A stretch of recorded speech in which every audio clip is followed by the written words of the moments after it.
The Cambridge Analytica scandal is shining a bright light on the ethics of how Facebook makes money.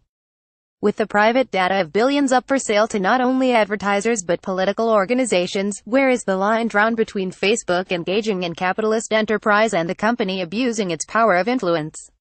Tim Cook, the CEO of Apple, currently the world's most profitable company, is leaning more towards the latter category when it comes to Facebook. Last week, Cook gave a statement to Recode on what he thought about the Cambridge Analytica scandal. He said, "The truth is, Apple could make a ton of money if we monetized our customer, if our customer was our product. We've elected not to do that." Mark Zuckerberg, the fifth richest man in the world, in response to Cook's statement, gave his own opinion to Vox. "You know, I find that argument, that if you're not paying that somehow we can't care about you, to be extremely glib. And not at all aligned with the truth. The reality here is that if you want to build a service that helps connect everyone in the world, then there are a lot of people who can't afford to pay.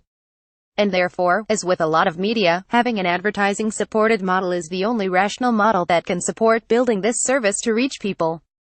I don't at all think that means that we don't care about people. To the contrary, I think it's important that we don't all get Stockholm Syndrome, and let the companies that work hard to charge you more convince you that they actually care more about you. Because that sounds ridiculous to me. If we've learned anything from the Cambridge Analytica scandal, it's that our personal Facebook data has some real value. The fact that Cambridge Analytica allegedly paid big bucks to get the data, then directly lied. The argument here, essentially, is that Apple makes its money off the small fraction of people who can afford to pay sometimes outlandish prices for technology, while Facebook makes money off large corporations while we regular folk get to use the service for free. Cook says Facebook's money-making method is ethically flawed, and Zuckerberg says Apple's approach is no better because it rejects the majority of the population who can't afford Apple products.